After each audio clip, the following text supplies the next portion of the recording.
అత్యంత శక్తివంతమైన ఘట్టాలలో షణ్ముఖోత్పత్తి ఒకటి. ఇది విన్నవాళ్ళు సుబ్రహ్మణ్య లోకాన్నే పొందుతారు అంటారు. అంత శక్తివంతం. ఇది శ్రీరామాయణంలోనే అత్యంత శక్తివంతమైన పరమాద్భుతమైనటువంటి ఘట్టములలో ఒకటి. ఇది ఎంత శక్తివంతం అంటే గర్భిణీ స్త్రీలు కానీ ఈ సర్గల్ని పారాయణ చేస్తే తప్పకుండా వాళ్ళకి సంతానం కలుగుతుంది. సంతానం ఉత్తమమైన సంతానం కలుగుతుంది. ఎటువంటి సమస్యలు లేకుండా వాళ్ళకి ప్రసవం అవుతుంది. గంగానది ఆవిర్భావం గురించి చెప్తూ అత్యద్భుతమైనటువంటి ఘట్టాన్ని ఒకదాన్ని ఇప్పుడు రామచంద్రమూర్తితో విశ్వామిత్ర మహర్షి చెప్తున్నారు. నాయనా రామా, నీకు అంగదేశం గురించి చెప్పాను. మన్మధుడు కాలిపోయాడు. తర్వాత పార్వతీ పరమేశ్వరులకి వివాహమైంది. ఎలా అయింది మరి మన్మధుడు లేకుండా?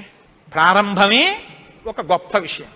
అందరి మీద బాణాలు వెయ్యాలి అంటే చేతిలో చెరుకు విల్లు 5 పుష్ప బాణాలు పట్టుకుని బాణాలు వేసేటటువంటి మన్మధుడు నేను బాణాలు వేసి అందరిలోనూ కామ ప్రచోదనం చెయ్యగలనన్న అహంకారంతో అదే పుష్ప బాణాల్ని తీసుకెళ్లి పరమశివుడి మీద కూడా వేసి ఆయన మనసు కదిపి పార్వతీదేవి యందు అనురక్తుడయ్యేటట్టు చెయ్యగలననేటటువంటి అహంకార బుద్ధితో ఒక్క బాణాన్ని తీసి ప్రయోగించడానికి సిద్ధపడేటప్పటికే బహిర్ముఖుడైనటువంటి పరమశివుడు కనుతెరిచి చూసి తన మీదే బాణ ప్రయోగానికి సిద్ధపడుతున్న మన్మధుడి మీద ఆగ్రహం చెంది 3వ కన్ను తెరిస్తే భస్మ రాశి అయి మన్మధుడు కింద పడిపోయాడు.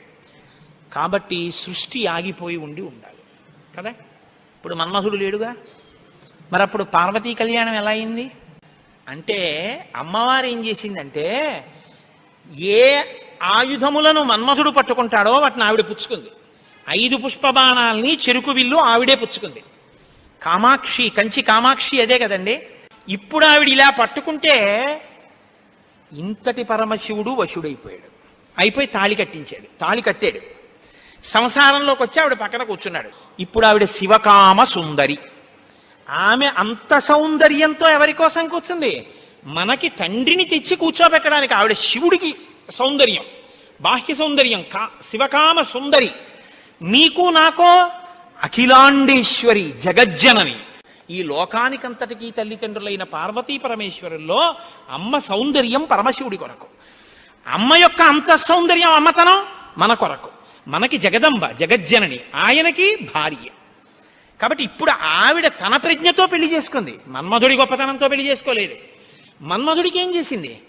శివుణ్ణి తెచ్చి తన భర్తగా కూర్చోబెట్టుకుని, పిచ్చాడా ఇంకెప్పుడు ఆయన మీద వేయకు బాణాలు, ఇగో మిగిలిన వాళ్ళ మీద అంటావా వేయి అని పట్టుకెళ్ళి మళ్ళీ ఆయన చేతిలో పెట్టింది. ఇప్పుడు ఆయన ఏం చేశాడు? శరీరం లేదు కానీ మునులను కూడా మోహపెడుతున్నాడు. ఎందుకు పెట్టగలుగుతున్నాడు? అమ్మ తన కడగంటి చూపుతో ఇలా చూసి వేయి బాణాలు పర్వాలేదు, లోకం మీద వెయ్యండి అంటే అదేమిటండి మన అలా పాడు చేసేయడం ఏమిటండి అని మీరు అనుకోకండి. అమ్మవారు ఆ శక్తి మన్మధుడికి ఎందుకు ఇచ్చింది అంటే మనం పితృరుణం తీర్చుకోవడానికి. తండ్రి రుణం తీరాలంటే మనం సంతానాన్ని కనాలి, అందుకిచ్చింది. కాబట్టి ఇప్పుడు వివాహమైనటువంటి పార్వతీ పరమేశ్వరులు ఏకాంతంలో విహరిస్తున్నారు. వాళ్ళిద్దరూ అలా క్రీడించడం మొదలుపెట్టి 100 దివ్య సంవత్సరాలు పూర్తయిపోయాయి. వాళ్ళిద్దరూ ఏకాంతంలోంచి బయటికి రాలేదు, వాళ్ళకి బిడ్డ పుట్టలేదు. దేవతలందరూ కలుసుకున్నారు. పార్వతీ పరమేశ్వరులు ఇద్దరూ కనపట్టలేదంటే కొత్తగా పెళ్ళయింది కదా, 100 దివ్య సంవత్సరాల నుంచి విహారం చేస్తున్నారు. ఒక చిత్రమైనటువంటి ఆలోచన వచ్చింది వాళ్ళకి. ఊరే అసలు పార్వతీదేవే శక్తి స్వరూపిణి, పరమశివుడు తేజపుంజం మహానుభావుడు. ఇప్పుడు వాళ్ళిద్దరి యొక్క శుక్రశోణితములు కలిస్తే, తేజస్సులు కలిస్తే ఈ లోకంలోకి ఒక కొత్త ప్రాణి వస్తే అసలు అటువంటి భూతమును అంటే అటువంటి ప్రాణిని మనం చూడడం కుదురుతుందా? అది ఎంత తేజోవంతంగా ఉంటుంది? ఎవరు వహిస్తారు ఆ భూతాన్ని? ఎవరు చూడగలరు ఆ ప్రాణిని? కాబట్టి మనం పరమశివుణ్ణి వెళ్ళి అడుగుదాం, మీరు రతిక్రీడ విరమించి బిడ్డల్ని కనద్దు అని అడుగుదాం అన్నారు. అయితే మీరు నన్ను మాట అడగచ్చు, ఏమండి బుద్ధి ఉందా అసలు ఈ మాట? వాళ్ళు అన్నారనుకోండి, మీరు ఎలా చెప్పారండి అని అడుగుతారు నన్ను. అసలు దేవతలకు ఎందుకండి ఈ వ్యవహారం? వాళ్ళు అలా ఎందుకు అనాలి? అలా అంటే మాత్రం దాన్ని మేము ఎలా అంగీకరించగలం ఈ విషయాన్ని? మీరు కంగారు పడిపోకుండా ఉండండి, నేను తర్వాత చెప్తాను ఎందుకు వస్తుందో. కాబట్టి ఇప్పుడు వాళ్ళందరూ కలిసి ఓ సమావేశం పెట్టుకున్నారు. నిజమే అంటే నిజమే. అందరూ కలిసి కైలాసానికి వెళ్ళారు. బయట నించుని పెద్ద కేకేశారు. ఏమని? ఓ దేవదేవ మహాదేవ, లోకమునకంతటికి రక్షించవలసిన వాడా అని కేకేశారు. వీళ్ళకి ఏం ఉపద్రవం వచ్చిందో అని ఆయన బయటకు వచ్చారు. ఆయన్ని చూడగానే వీళ్ళందరూ నేల మీద పడి నమస్కారం చేశారు. మహానుభావా, నీవు పార్వతీదేవితో కలిసి ఏకాంతంలో దివ్యక్రీడను అనుభవిస్తున్నావు. మీ ఇద్దరికి బిడ్డ పుడితే దుస్సహం, మేము తట్టుకోలేం. అందుకని నీ తేజస్సుని నీ తేజస్సులోకి అణిచేసేయి, ఆమె తేజస్సుని ఆమె తేజస్సులో అణిచివేయమను. మీ ఇద్దరూ ఒకరి పట్ల ఒకరు ఇటువంటి ఆభిముఖ్యం పొందకుండా తపస్సు చేసుకుంటూ కూర్చోండి అన్నారు. ఎంత అక్కర్లేని విషయం అంటే ఇది. అంటే ఆయన అన్నాడు, తండ్రితనం అండి, తప్పకుండా మీకు అలాంటి ఇబ్బంది ఉంటుందంటే నేను ఇటువంటి భూతమును సృష్టించాను, అలాగే వెళ్ళిపోతాను. కానీ ఇప్పటికే చాలా కాలంగా పార్వతీదేవితో నేను క్రీడించి ఉన్న కారణం చేత నా రేతస్థానం నుంచి తేజస్సు కదిలిపోయింది. ఇప్పుడు కదిలిపోయిన తేజస్సు పడిపోతుంది. నేను పార్వతీదేవి యందు వదిలిపెట్టద్దని మీరు అంటున్నారు. మరి నేను నా తేజస్సుని ఎక్కడ విడిచిపెట్టను, ఎవరు భరిస్తారు చెప్పండి అన్నారు. భరించడం అనేటప్పటికీ వాళ్ళు ఎవరు గుర్తొచ్చారో తెలుసా అండి? భూమి గుర్తొచ్చింది. అన్నీ ఆవిడేగా భరిస్తుంది, పాపం ఆవిడే భరించాలి. అందుకని వాళ్ళందరూ కలిసి ముక్తకంఠంతో భూమిని చూపించారు. చూపించి ఈ భూమి భరిస్తుంది, దీని మీద వదిలేసేయండి. భూమి ఏమనాలి? అదేమిటయ్యా, ఆయన భార్య యందు ప్రవేశపెట్టబడవలసినటువంటి శివతేజస్సు నా మీద ఎలా విడిచిపెడతాడు? నేనెలా స్వీకరిస్తాను? భూకాంత, ఆమె స్త్రీ, భూదేవి నాలోకి ఎలా ప్రవేశిస్తుంది? శివవీర్యం దోషం అవుతుంది కదా, నేను పుచ్చుకోననాలి. ఆవిడ సంతోషించింది. శివవీర్యం నాలో ప్రవేశించడం అంటే అదృష్టం కదా అనుకుని తప్పకుండా పుచ్చుకుంటానని అనేటప్పటికీ పరమశివుడు ఏం చేశారంటే ఆయన తేజస్సుని భూమి మీద వదిలిపెట్టేశాడు. అది ఉత్తర క్షణం భూమి అంతటా పాకేసింది. పాకేసి పర్వతాల్లో, నదుల్లో, సముద్రాల్లో, చెట్లలో పరివ్యాప్తమైతే ఆ తేజస్సు యొక్క స్థితిని భూమి తట్టుకోలేకపోయింది. తట్టుకోలేక పెద్ద పెద్ద కేకలేసింది ఆవిడ. నా ఒళ్ళు మండిపోతోంది, దగ్ధమైపోతోంది నా శరీరం అంతా, శివవీర్యాన్ని నేను భరించలేకపోతున్నాను, దాని శక్తి నేను తట్టుకోలేకపోతున్నాను, కాబట్టి నేను విడిచిపెట్టేస్తాను, నాలోకి వచ్చిన వీర్యాన్ని దేనిలోకి విడిచిపెట్టను అని అడిగింది ఆవిడ. ఇప్పుడు దేవతలందరూ ఒకరి మొహాల్లో ఒకళ్ళు చూసుకుని అన్నారు, ఒళ్ళు మండిపోతోంది తట్టుకోలేనన్నావు కాబట్టి ఎవడు మండిస్తాడో వాడిలో వదిలేయన్నారు. అంటే అగ్నిహోత్రుల్లో వదిలేయమన్నారు. అంటే ఇప్పుడు ఆవిడేం చేసింది? తనలో పడినటువంటి శివవీర్యాన్ని అగ్నిహోత్రుల్లోకి వదిలిపెట్టేసింది. ఇదంతా రెప్పపాటు కాలంలో జరిగిపోయింది. పెద్ద పెద్ద అరుపులు, కేకలు, ప్రార్థనలు, హడావిడి. బయటికి వెళ్ళిన శివుడు లోపలికి రాలేదు. అమ్మవారికి అనుమానం వచ్చింది, ఏం జరిగింది అని. పార్వతీదేవి బయటికి వచ్చింది. బయటికి వచ్చి ఏం జరిగిందని అడిగింది. మేమందరం ఇలా ప్రార్థన చేశామమ్మా, మీ ఆయన తేజస్సు భూమిలోకి విడిచిపెట్టాడు, భూమి తట్టుకోలేక అగ్నిలోకి విడిచిపెట్టింది అంది. మీ ఇద్దరికీ సంతానం కలగకుండా తపస్సు చేసుకోమని కోరిక కోరామమ్మా అన్నారు. ఆవిడంది, ఏ ఆడదైనా అమ్మ కావద్దంటే ఒప్పుకుంటుందండి? ఎర్రబడిన కళ్ళతో అమ్మవారంది, అక్కరలేని విషయంలో జోక్యం చేసుకున్నారు. మీరు చెప్పకూడని మాట చెప్పారు, నన్ను తల్లిని కావద్దు అని శాసించారు, నాకు బిడ్డలు పుట్టకూడదు అని వరం అడిగారు, నాయందు ప్రవేశపెట్టబడవలసినటువంటి శివవీర్యాన్ని భూకాంత యందు ప్రవేశపెట్టారు. కాబట్టి నేను మీకు శాపం ఇస్తున్నాను, ఇక నుంచి మీ భార్యల వలన మీకిక సంతానము కలగకుండుగాక, ఇక నుంచి దేవతలకి సంతానం ఉండదు అంది. అందుకని ఏమండి, ఎప్పుడూ 33 కోట్లైనా ఇంకా పిల్లలు మనవలు ఉండరా అంటే ఉండరు. పార్వతీదేవి శాపం ఆగిపోయింది దేవతల యొక్క సంతానం. ఇప్పుడు ఆవిడ భూమి వంక తిరిగింది. నువ్వు స్త్రీవి కదా, నా భర్త యొక్క తేజస్సుని నేను పట్టవలసింది నువ్వెలా పట్టుకున్నావు, నువ్వెలా స్వీకరించావు నా భర్త తేజస్సుని? ఆవిడ్ని శపించింది. నువ్వు ఒక్క రూపంతో ఉండవు, భూమి అని పిలవబడినా నీకు అనేకమైనటువంటి స్థితి కలుగుతుంది. ఒక చోట చౌటు నేల, ఒక చోట నల్ల నేల, ఒక చోట ఎడారి, ఒక చోట పంట పండే నేల. ఇలా నువ్వు రకరకాలుగా అయిపోతావు. అంతేకాదు, బహుభార్య భవిష్యసి, నీకు ఒక్క భర్త ఉండడు. నీ భర్త కానివాడి వీర్యం నువ్వు పుచ్చుకున్నావుగా, నీకు ఇంకా ఎంతమంది భర్తలో లెక్క ఉండరు. అందుకే రాజ్యాన్ని పాలించిన వాడందరూ భూమిపతులే. ఎంతమంది ఆవిడికి భర్తలు లెక్కలేదు. కారణం ఏమిటంటే పార్వతీదేవి శాపం. ఏ ఆడదైనా కోరుకునేది ఏమిటంటే భర్త వలన కొడుకుని కనాలి, ఆ కొడుకు పేరు ప్రఖ్యాతులు తేవాలి, తల్లి సంతోషించేటట్టు ప్రవర్తించాలని కోరుకుంటాడు. ఏ తల్లి ఈ లోకంలో ఏ ఒక్కటి సహించదో అది నీ యందు నిజమగుగాక. ఏ తల్లి అయినా ఏది సహించలేదు, ఎంత తప్పైనా సహిస్తుంది. కానీ అమ్మ వంక ఆడదాన్ని చూసినట్టు చూశాడు అనుకోండి కొడుకు, అమ్మ మాత్రం ఒక్కనాటికి క్షమించదు. ఇంకా అమ్మలో ఆడతనాన్ని చూడకూడదు. ఇంకంతకన్నా పవిత్రంగా మాట్లాడడం కష్టం, ఇంకంతకన్నా నేను దిగి మాట్లాడను. కాబట్టి అమ్మతనాన్నే చూడాలంతే కొడుకు. కానీ నీ విషయంలో ఏమవుతుందో తెలుసా, నీ కొడుకులందరూ నీకు భర్తలవుతారండి. అందుకే భూమిపతి పతే, ఆయన తర్వాత ఆయన కొడుకు, ఆయన భూమిపతి. ఎంత దారుణం అండి అది. ఒక ఆయన పరిపాలిస్తున్నాడు, ఆయన భూమిపతి, ఆయనకి కొడుకు పుట్టాడు. ఇప్పుడు భూమికి ఆయన ఏమవ్వాలి? కొడుకు. ఆ భూమిపతి వెళ్ళిపోయాడు, ఇప్పుడు ఈయనేమవుతాడు? ఈయన భూమిపతే, తన కొడుకు తనకి భర్త.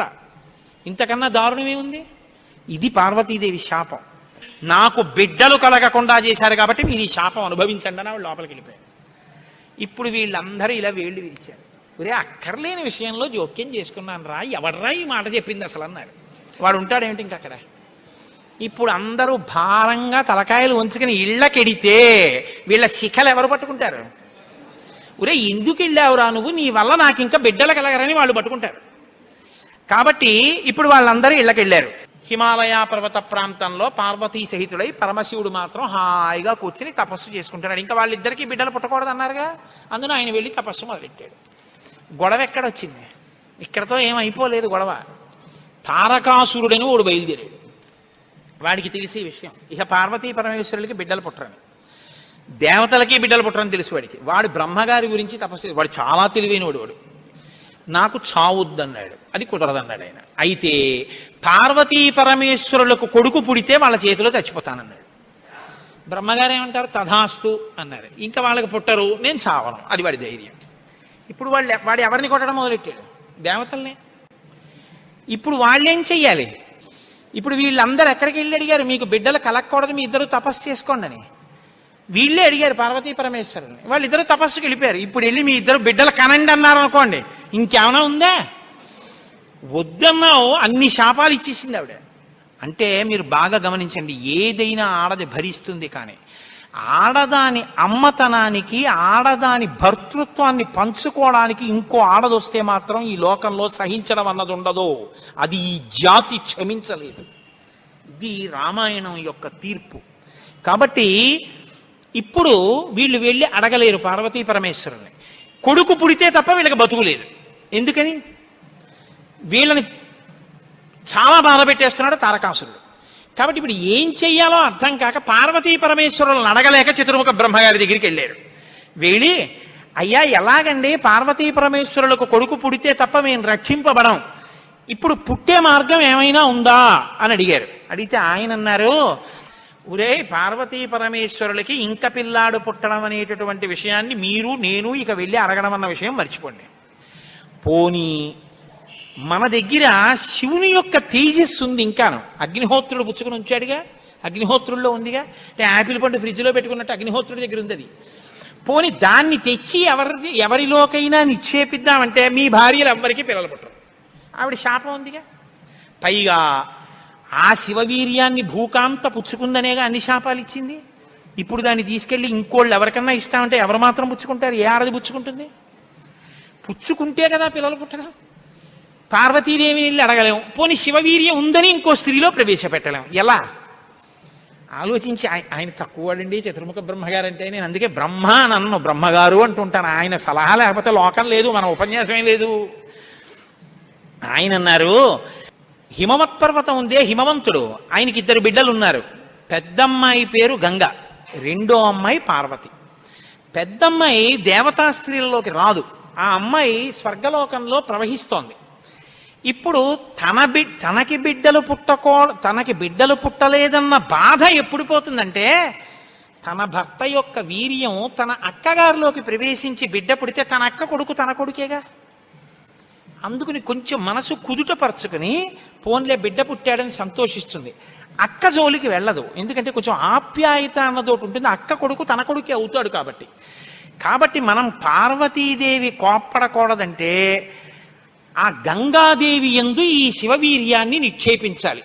ఇప్పుడు శివవీర్యం ఎవరి దగ్గర ఉంది? అగ్నిహోత్రుడి దగ్గర ఉంది. ఇప్పుడు అగ్నిహోత్రుడు ఏం చేయాలి? గంగాదేవిలో విడిచిపెట్టాలి. గంగాదేవి ఒప్పుకోవద్దు. కాబట్టి మీరేం చేయాలి? మీరేగా వెళ్ళి ప్రార్థన చేశారు, మీరే వెళ్ళి అగ్నిహోత్రుడిని గంగని ప్రార్థన చేయండి అన్నారు. ఇప్పుడు గంగాదేవి దగ్గరికి వెళ్ళి, అమ్మ ఏమనుకోవద్దు, శివవీర్యం అగ్నిహోత్రుడి దగ్గర ఉంది, నువ్వు అది బుచ్చుకో అంటే చీ నోర్ముయ్యి అంటే. అందుకని ఈ మాట ఎవరు చెప్పాలో ఒక్క పురుషుడు చెప్పాలి. పురుషులందరూ వెళ్ళి చెప్తే అసహ్యంగా ఉంటుంది. మీరు వెళ్ళి అగ్నికి చెప్పండి, అగ్ని వెళ్ళి ఆవిడికి చెప్తారని.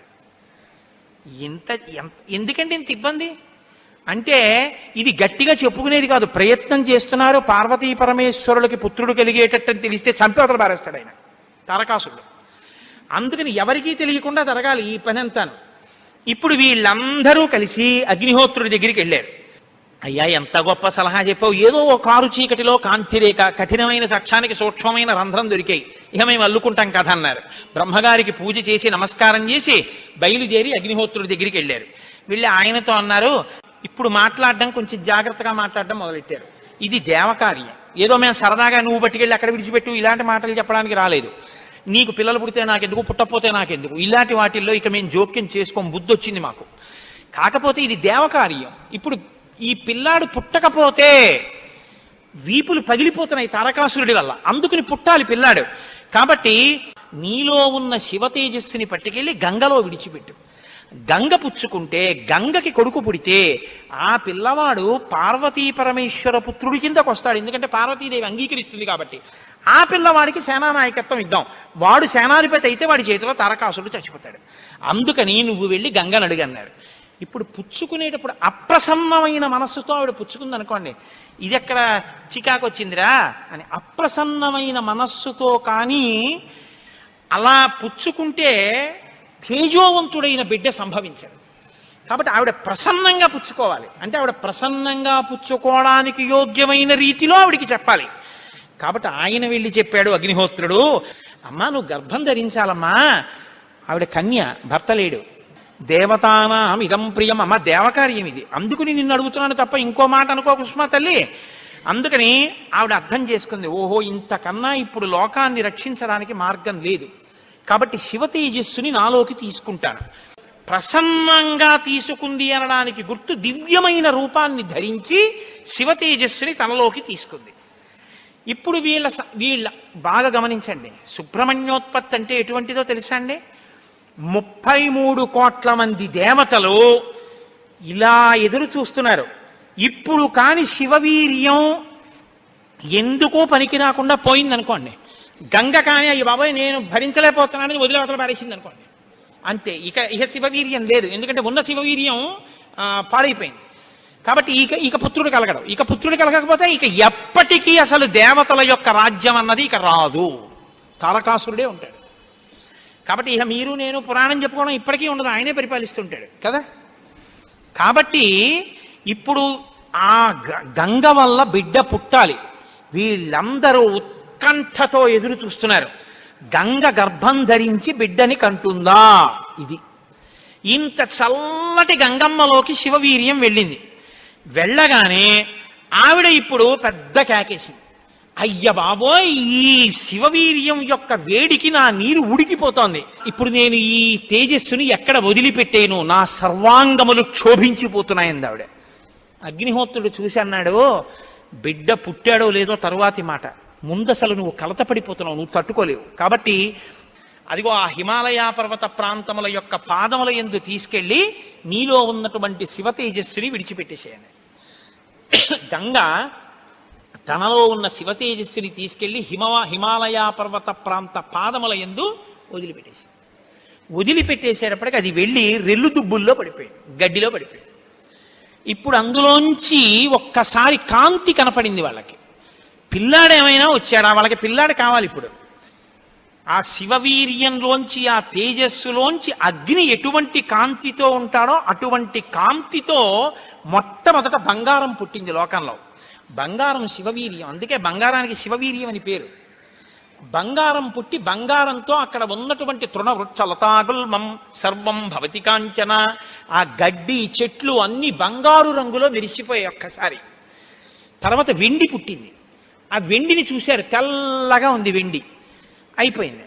ఆ తర్వాత ఇంకా మిగిలినటువంటి క్షారంలోంచి రాగి ఇనుము పుట్టాయి. మిగిలిపోయినటువంటి మలంలోంచి తగరము సీసము పుట్టాయి తప్ప పిల్లవాడు మాత్రం కనపడలేదు. అయిపోయింది మన ప్రణాళికంతా, పిల్లవాడు పుట్టలేదు అని దిగాలు ముఖాలు వేసుకుని ఆ పైనుంచి చూస్తున్నారు. ఆ రెల్లు దుబ్బుల్లో రాత్రివేళ తెల్లగా మెరుస్తాయే రెల్లు దుబ్బులు, ఆ రెల్లు దుబ్బుల్లోంచి బ్రహ్మాండమైనటువంటి కాంతులు మెరిసిపోతుండగా 6 ముఖాలతో అద్భుతమైన సౌందర్యంతో ఒక పిల్లవాడు పుట్టి పాల కోసం ఏడ్చాడు. అమ్మయ్యా పుట్టాడు రా పిల్లాడు, శివపుత్రుడు జన్మించాడు, మన బాధలు తీరాయని వాళ్ళందరూ పొంగిపోయారు. షష్ఠి 6 ముఖాలతో షణ్ముఖుడై పుట్టాడు. ఆ పుట్టినటువంటి వాడు కూడా మహానుభావుడు 6 ముఖాలతో పుట్టాడు కాబట్టి షణ్ముఖుడు. పుట్టిన పిల్లాడికి పాలివ్వాలి, ఆ కృత్తికల్ని పిలిచి మీరు పాలివ్వండి అన్నారు. వాళ్ళన్నారు మేం పాలిస్తాం, కానీ ఇప్పుడు పాలిస్తే కానీ మరి పిల్లాడు బతకడు కాబట్టి వాళ్ళన్నారు మేము పాలిస్తాం, కానీ ఆ పిల్లాడిని మా పేరుతో పిలుస్తారా అన్నారు, మా పిల్లాడని చెప్తారా అన్నారు. అబ్బాయి అలా ఎలా కుదురుతుందండి అన్నారు అనుకుంటే వాళ్ళు పాలివ్వకపోతే పిల్లాడు. అందుకని వీళ్ళు వెంటనే దేవతలందరూ అన్నారు తతస్తు దేవత సర్వ కార్తికేయ ఇతి బ్రువన్, కార్తికేయుడు అన్నాం కదా ఇవ్వండి పాలన్నారు. అమ్మతనం ఎంత గొప్పదో చూడండి. ఇప్పుడు ఈ కృత్తికలు 6 పిల్లాడికి 6 ముఖాలతో ఉన్నవాడికి 6 పాలిచ్చారు. వాడు పాలు తాగాడు. పుత్రస్త్రైలోక్య విఖ్యాతో భవిష్యతి న సంశయ. కార్తికేయుడని మేం పిలవడం కాదు, 3 లోకాల్లో పిలుస్తారు ఈ పిల్లాన్ని, సరేనా అన్నారు దేవతలు. అప్పుడు వాళ్ళు పాలిచ్చారు.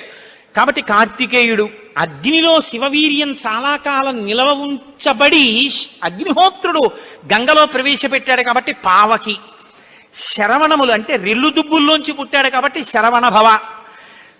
ఎప్పుడు శుద్ధమైనటువంటి బ్రహ్మణ్య జ్ఞానంతో ఉంటాడు కాబట్టి సుబ్రహ్మణ్యం. తల్లి కడుపులోంచి స్ఖలనమై పుట్టాడు కాబట్టి స్కందుడు.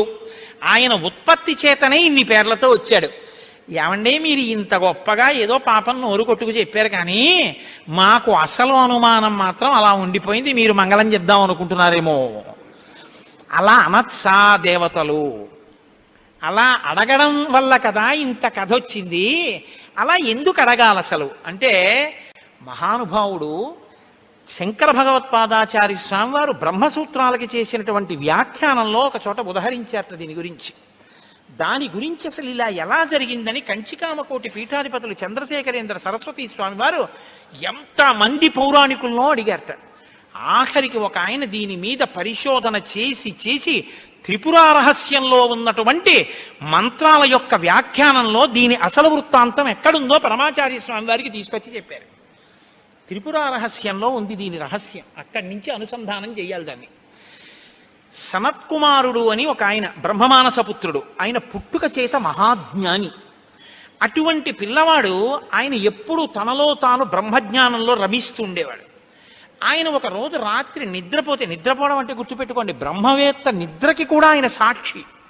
అటువంటి ఆయనకి కల వచ్చిందంటే అవస్థ ఏర్పడింది, స్వప్నావస్థ. ఆ కల్లో తాను రాక్షస సైన్యాల మీద యుద్ధం చేస్తున్నట్టు కల వచ్చింది. ఆయన తెల్లబోయి ఇదేమి నాకు కల రావడం ఏమిటి, కల రావడం అంటే మనసులో ఏదో కోరిక ఉంది, ఆ కోరిక కల్లో కనపడింది, స్వప్నావస్థలోకి వెళ్ళాను, ఇది దోషం కదా, నాకు అలా ఎందుకు జరిగిందని తండ్రి చతుర్ముఖ బ్రహ్మగారి దగ్గరికి వెళ్ళారు. వెళ్ళి నాన్నగారు నాకు ఇలా కల ఎందుకు వచ్చింది నాన్నగారు అసలు అని అడిగాడు. ఆయన అన్నాడు, నాయనా నీకు ఇలా కల రావడానికి ఒక కారణం ఉంది. నువ్వు పూర్వజన్మలో వేదాన్ని నేర్చుకునేటప్పుడు వేదంలో దేవతల గురించి రాక్షసుల గురించి దేవదానవ యుద్ధాల గురించి చదివి, ఈ రాక్షసులు ఎప్పుడు వేద ప్రమాణానికి వ్యతిరేకంగా ఎందుకు ఇలాంటి పనులు చేస్తుంటారు, వీళ్ళని పట్టుకుని చంపేయాలని వ్యగ్రత పొందావు. ఆ వ్యగ్రత జీవుణ్ణి పట్టుకుంది. అది ఈ జన్మలో బ్రహ్మవేత్తమైనా నీకు ఆ వాసన ఉండిపోయింది. అది ఇప్పుడు కలగా వచ్చింది. అది తీరాలంటే నువ్వు దేవసేనకి అధిపతివి కావాలి. నువ్వు దేవసేనకి అధిపతివై రాక్షసుల్ని సంహరిస్తే ఆ కోరిక తీరుతుంది. అంటే నాన్నగారు నేను దేవాసేనాపతిని కావలసిందే ఆయన అన్నాడు చతుర్ముఖ బ్రహ్మగారు. వచ్చేసారు ఆయన, తన అనుష్ఠానంలో తనున్నారు. ఈలోగా పరమశివుడు ఒక సంకల్పం చేశాడు. పరమశివుడికి ఒకప్పుడు కోరిక పుట్టిందిట, నేను ఇప్పటిదాకా అన్ని విషయాలు చెప్పడం కానీ నేను ఓడిపోయిందన్నది లేదు ఎవరి దగ్గర. ఓడిపోవడం అంటే బయట వాళ్ళ దగ్గర ఓడిపోతే బాగుండదుగా, ఓడిపోవడం అనేటటువంటిది కూడా మనిషి జీవితంలో సన్మానంగా ఎప్పుడు మారుతుంది? పుత్రాదిచ్చేత్ పరాజయం. తన కొడుకు చేతిలో తాను ఓడిపోవాలి. తన కొడుకు చేతిలో తాను ఓడిపోవడం అంటే, ఉరే నేను ఈ శ్లోకానికి అర్థం ఇన్ని మాటలు చెప్పాను కానీ నా కొడుకు వచ్చి అకస్మాత్తుగా నాన్నగారు ఈ శ్లోకానికి ఈ అర్థం ఇలా కూడా వస్తుంది కదా అంటే నాకు ఎప్పుడూ రాలేదు ఈ ఆలోచన. ఎంత గొప్ప అర్థం చెప్పాడురా, ఇలా చూస్తే అసలు మొత్తం కథ మారిపోయింది, వీడికి ఎంత గొప్ప ఆలోచన వచ్చిందని నా కొడుకు ప్రజ్ఞ ముందు నేను తల వంచితే అది నాకు సన్మానం లాంటి ఓటమి. అలాంటి కొడుకు నా కడుపున పుడతాడా అనుకున్నట్ట పరమశివుడు కూడా ఒకనకొకప్పుడు. ఇప్పుడు సనత్కుమారుల వారికి ఈ కోరిక, పరమశివుడికి ఆ కోరిక. ఒకానొకప్పుడు పరమశివుడు పార్వతీదేవి అసుర సంధ్య వేళలో ఈ భూమండలం అంతటా కూడా విహారం చేస్తారు. శ్రీశైల పర్వతం మీద దిగుతారు. భాగవతంలో చతుర్థ స్కందం అనుకుంటే అందులో చెప్తారు దీని గురించి. వాళ్ళిద్దరూ విహారం చేస్తుంటే సనత్కుమారుడు కనబడ్డారు. కనబడితే వాళ్ళకి ముచ్చటేసింది. బ్రహ్మవేత్త మహానుభావుడు బ్రహ్మజ్ఞాని, పలకరిద్దామని వృషభవాహనం మీద కిందికి దిగి దగ్గరికి వెళ్ళారు. ఆయన ఇలా చూశారు, చూసి తన పంతాన్ని చేసుకుంటున్నారు. ఇద్దరు అలా నిలబడ్డారు. ఆయన ఏం పలకరించలేదు. పలకరించకపోతే పరమశివుడు అన్నాడు, ఏమయ్యా లోపల సంతోషించాడు ఇది బ్రహ్మవేత్త అంటేని, ఏమయ్యా ఇంతసేపటి నుంచి నించున్నావు, కనీసం నువ్వు పలకరించలేదు మమ్మల్ని అన్నారు. ఏంటి నువ్వు కొత్తగా కనపడ్డావు ఏమిటి? నాకు లోకమంతా నువ్వు తప్ప ఇంకోటి కనపడితేగా, నువ్వే కనపడుతున్నది. బ్రహ్మవేత్తకి ఏం కనపడుతుందండి? విశ్వం కనపడదు, విశ్వనాథుడు కనపడతాడు. లోకం కనపడదు, లోకేశ్వరుడు కనపడతాడు. కాబట్టి నాకు కనపడుతున్నదే నువ్వు, ఇవాళ కొత్తగా కనపడ్డావు ఏమిటి? నాకు ఎప్పుడు నువ్వేగా కనపడదు, కొత్తతనం ఏముంది, అందుకని అలా కూర్చున్నాను అన్నాడు. లేచి నిలబడి మాట్లాడకుండా అలా మాట్లాడితే శపిస్తాను తెలుసా అన్నాడు. శపిస్తే ఏమవుతుంది స్వామి? దేహానికి ఏమైనా బాధ కలుగుతుంది. అది నేనైతేగా, నేను ఆత్మని. ఆత్మకి శాపం ఏముంటుంది? ఆత్మయే నేను, నేనే నువ్వు, ఉన్నది ఒక్కటే, దానికి శాపం లేదు స్వామి, అందులో నా భయం లేదన్నారు. ఓహో ఏమి ద్వంద్వాతీతుడు రా మహానుభావ, ఇది బ్రహ్మజ్ఞానం అంటే.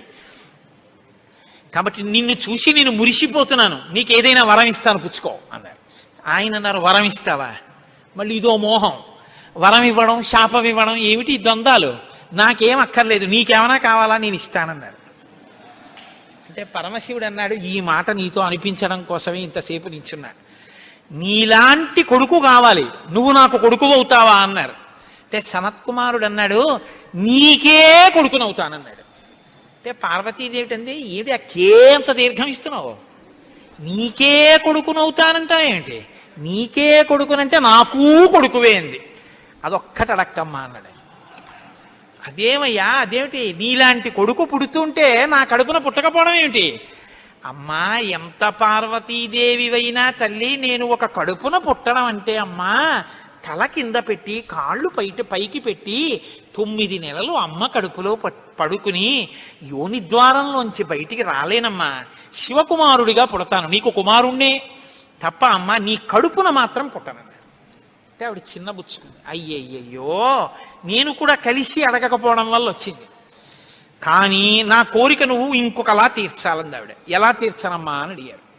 నేను ఒకానొకప్పుడు పరమశివుడు భస్మాసురుడు పరమశివుడి గురించి తపస్సు చేసి వరములు పొందాడు. నేను ఎవరి తల మీద చెయ్యి పెడితే ఆయన భస్మం అయిపోవాలని పరమశివుడు వరం ఇచ్చాడు. నీ మీదే పరీక్ష చేస్తానని పరమశివుడు వెంటబడ్డాడు. పరమశివుడు ఏదో ఒక హేళ, ఆయన ఒక చాలా విచిత్రంగా ప్రవర్తిస్తూ ఉంటాడు. లోకానికి ఒక పాఠం చెప్పడం కోసం ఉసుమండి చేతకాని వాడేయని మీరు అనుకోకూడదు. ఇప్పుడు నేను మళ్ళీ శివమహాపురాణానికి అంతటికి వ్యాఖ్యానం ఎక్కడ చేయను. కాబట్టి ఆయన పరిగెడుతున్నట్టు నటించాడు. ఆయన పరిగెడుతున్నట్టు నటిస్తే నేను వెంటబడి చంపితే బాగుండదు. భర్త పరిగెడుతున్నట్టుంటే నే కాసేపు కనపడకుండా ఉంటే పోతుందని ఆవిడేం చేసిందంటే తన శరీరాన్ని నీటిగా మార్చి ఒక సరోవరం కింద మారిపోయింది. అదే శరవణ తటాకం. ఆ శరవణ తటాకం హిమవత్ పర్వత ప్రాంతంలో ఉంది. నువ్వు నా కడుపున పుట్టకపోయినా ఆఖరణ పుట్టేటప్పుడు మాత్రం ఆ శరవణ తటాకం దగ్గర నుంచి పుట్టాలి. నీ మంత్రం కూడా ఆ తటాకం నా పేరు మీదే ఉండాలి. అందుకే ఆయన మంత్రం శరవణ భవ సుబ్రహ్మణ్యుడికి. అంటే ఆయన అన్నాడు, అమ్మ తప్పకుండా, అలా నేను పరమశివుని యొక్క తేజస్సు చేత నీ తటాకంలోంచి పుడతాను. పంచభూతాత్మకం పరమశివ లక్షణం కదా. అందుకని పృథివీస్వరూపంగా, అగ్నిస్వరూపంగా, వాయుస్వరూపంగా, జలస్వరూపంగా, ఆకాశస్వరూపంగా 5 స్వరూపాలతో పార్వతీ పరమేశ్వర సమాగమ స్వరూపంగా శివశక్తుల యొక్క సమ్మేళనానికి పుట్టినటువంటి మెరుపు తీగల లోకంలో బ్రహ్మజ్ఞానాన్ని బోధ చెయ్యడం కోసమని దేవసేనాపతిని కావడం కోసం, రాక్షస సంహారం చెయ్యడం కోసం మీకు పుత్రుడిగా పుడతానమ్మా అని సనత్కుమారుల వారు పరమశివుడికి వరం ఇచ్చారు.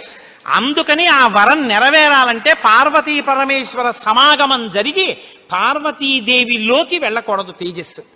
దేవతల సంఖ్య కూడా అనంతంగా పెరిగిపోతే రేపొద్దున్న ఉపాసనలు కష్టం అవుతాయి. అందుకని నాటకీయ సన్నివేశం సృష్టింపబడాలంటే దేవతలు వెళ్ళి ప్రార్థన చేయాలి. ప్రార్థన చేసి శివతేజస్సు భూమి మీద పడాలి. అది అగ్నిహోత్రంలోకి వెళ్ళాలి. ఇది పంచభూతాత్మకమై ఆయన షణ్ముఖ స్వరూపంతో పైకి రావాలి. వచ్చి స్వామి అని పేరు పెట్టుకోవాలి. స్వామి అన్న పేరు కేవలం సుబ్రహ్మణ్యుడిది. మనం వెంకటేశ్వర స్వామి అంటాం, మంచిదే, నేను తప్పని నేను అంటలేదు. కానీ ఒక్క స్వామి అంటే మాత్రం సుబ్రహ్మణ్యుడే. ఎక్కడెక్కడ సుబ్రహ్మణ్యుడి పేరు చెప్తామో, ఎక్కడెక్కడ తలుచుకుంటామో అక్కడక్కడ సంతానమునకు ఏ విధమైన ప్రమాదం రాదు. సుబ్రహ్మణ్యుడికి నమస్కారం చేస్తే కుజగ్రహ దోషం కూడా ఉపశమిస్తుంది. ఎక్కడెక్కడ షణ్ముఖుణ్ణి ఆరాధన చేస్తారో అక్కడ ఐశ్వర్యం పరిడవిల్లుతుంది. పక్కన ఉన్నటువంటి తమిళ దేశం, ద్రవిడ దేశంలో అంత ఐశ్వర్యం వచ్చింది, అన్ని పరిశ్రమలు వచ్చాయంటే కారణం ఏమిటో తెలుసా అండి?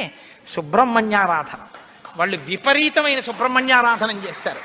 సుబ్రహ్మణ్య ఆరాధనం చేసినా, షణ్ముఖుడికి ప్రదక్షిణం చేసినా, ఆయనకి నమస్కారం చేసినా జ్ఞానము, ఐశ్వర్యము, సంతానము, సంతానమునకు క్షేమము, ఆయువు, ఆరోగ్యము అన్నీ కలుగుతాయి. అంత శక్తివంతమైనటువంటి సర్గ ఈ షణ్ముఖోత్పత్తి సర్గ. ఈ షణ్ముఖోత్పత్తి గురించి చెప్పిన తర్వాత, అందుకే షణ్ముఖుడికి ఉన్న గొప్పతనం ఏమిటో తెలుసా అండి? ఆయనకి ఒక గొప్ప విజయాన్ని సాధించాడు షణ్ముఖుడు ఒక్కడే. శైవ వైష్ణవాలు రెండూ కూడా వియ్యవందేట్టు చేశాడు. శ్రీవల్లి, దేవసేన ఇద్దరు శ్రీ మహావిష్ణువు యొక్క కుమార్తెలు. ఆయన మేనల్లుడు కదండి, మరి ఏదో పండగ సెలవులకు ఇంటికి వచ్చాడు. ఇంటికి వస్తే లక్ష్మీదేవి ఆయన్ని చూసి అందిట, మురుగన్ అంది. మురుగన్ అంటే మేనల్లుడు అని. మరుమగన్ అన్నట్టు విష్ణువు. మరుమగన్ అంటే చాలా అందగాడు అన్నట్టు. ఇద్దరు అలా అనుకోవడం ఎందుకో తెలుసా అండి? మన పిల్లలకు బాగుంటాడు. వల్లి, దేవసేన ఇద్దరిని ఇచ్చి సుబ్రహ్మణ్యేశ్వర స్వామి వారికి కళ్యాణం చేశారు. వల్లి, దేవసేన ఇద్దరిని తనకి భార్యలుగా చేసుకున్నాడు కాబట్టి శైవ వైష్ణవాలు రెండు సుబ్రహ్మణ్యుడి వల్లే వియ్యం ఉంది. అంతటి మహానుభావుడు ఆయన. మహాజ్ఞాని, యుక్తకేశుడై గుండుతో గోచి పెట్టుకుని నిలబడి ఉంటాడు. అందుకే సుబ్రహ్మణ్య క్షేత్రాల్లో స్వామి వలయలో అలా నిలబడి ఉంటాడు. ఆయన ప్రణవానికి అర్థం చెప్తే పరమశివుడంతటి వాడు తెల్లబోయి, ఎంత గొప్పగా చెప్పావురా అన్నట్టు. నాన్నగారు అలా అంటే కుదరదు, ఇది ప్రణవ రహస్యోపదేశం కదా, మీరు కూడా మడి కట్టుకుని వచ్చి శిష్యుడిగా కూర్చోండి చెప్తానన్నట్టు. ఒరే ఎంత బాగా చెప్పావురా అని వచ్చి కూర్చుని విన్నట్ట. శివుడంతటి వాడు ఇంత బాగా చెప్పగలిగిన కొడుకు పుట్టాలని కదా కోరుకున్నాడు. ఆత్మాదిచ్చేత్ పుత్రాదిచ్చేత్ పరాజయం. తండ్రి గారికి ఆ కోరిక తీరిందటువంటి బ్రహ్మజ్ఞాని పుట్టాడు. ఆయనే తరువాతి కాలంలో కేవలం పాలు తాగి పెద్దవాడైపోయాడు అంతే. అయిపోగానే ఆయన్ని దేవసేనకి తీసుకొచ్చి పట్టాభిషేకం చేసేశారు. సేనాధిపతి అయిపోయాడు. తారకాసుర సంహారం చేశాడు. దేవతలందరూ సంతోషించారు. అమ్మ అందమంతా మూర్తీభవించి ఉంటుంది. అందుకే ఇంతంత బుగ్గలు, ఎర్రటి మనిషి, ఆహారాలు, చిన్న పట్టుబట్ట, ఎప్పుడు అమ్మ శక్తి అంతా చేతిలో శూలంగా పట్టుకుని ఆ కుక్కుట ధ్వజం, ఆ నెమలి మీద కూర్చుంటే ముద్దులు మూట కడుతూ ఎంత అందంగా ఉంటాడో. అందుకే సుబ్రహ్మణ్యేశ్వర స్వామి వారి యొక్క మూర్తి వంక అదే పనిగా చూసినా కూడా సత్సంతానం కలుగుతుంది. అంతటి మహానుభావుడు సుబ్రహ్మణ్యుడు.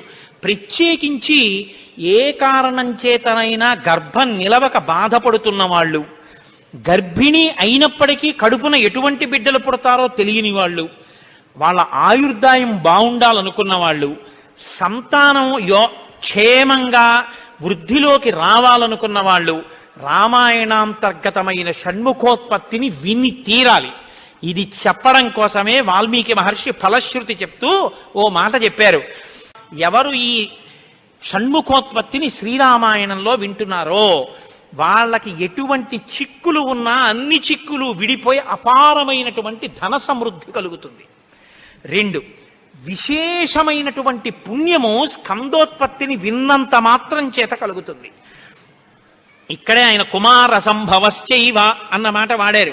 పార్వతీ పరమేశ్వరుల యొక్క కుమారుడు కనుక ఆయనకొక్కడికే కుమారహ అన్న నామం.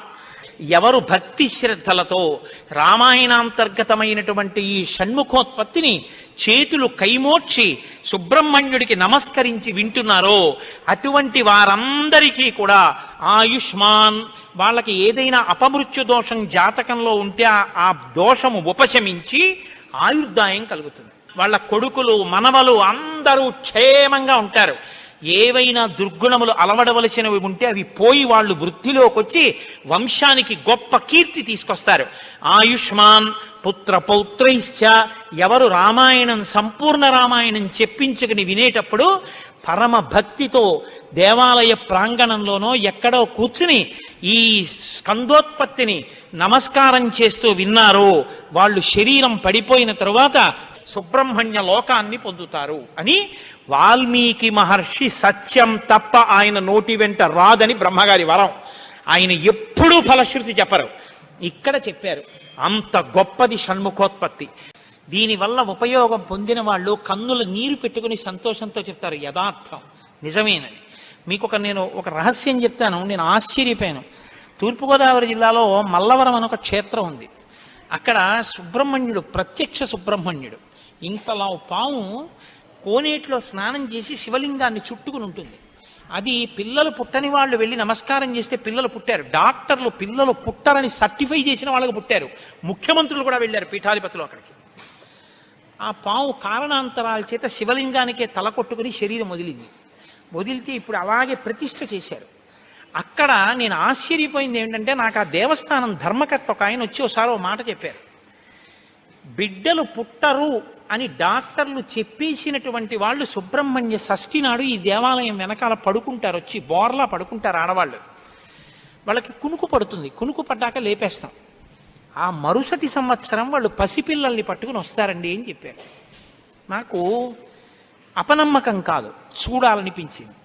కాకినాడ నుంచి చాలా మందిని కలిసి సుబ్రహ్మణ్య భుజంగ స్తోత్రం చేశారు శంకర భగవత్పాదులు. సుబ్రహ్మణ్య షష్ఠి నాడు ఆ దేవాలయంలో చదువుదామని అందరం కలిసి వెళ్ళాం. ఆ రోజు వాళ్ళు నా ప్రసంగం కూడా అక్కడ ఏర్పాటు చేశారు.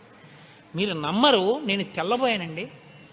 ఎంతంత సంపన్న కుటుంబాల వాళ్ళు బిడ్డలు పుట్టరు అని బెంగ పెట్టుకున్న తల్లులు చంటి పిల్లలతో ఎంతో సంతోషంగా వచ్చి ఆయనకి నమస్కారం చేసుకుని, అబద్ధం కాదు, నేను ఎంతో మందిని అక్కడ అడిగాను, ఏమమ్మా మీకు ఈయన వలనే కలిగిందా సంతానం అని. ఖచ్చితంగా మేము ఆయన వలనే ఈ అనుగ్రహాన్ని పొందామని ఆ అదృష్టాన్ని పొందారు. మహానుభావుడు సుబ్రహ్మణ్యుడంటే. ఆయనకి నమస్కారం చేస్తే ఎంత స్థితినైనా ఇస్తాడు. ఇది సత్యం, సత్యం పునఃసత్యం.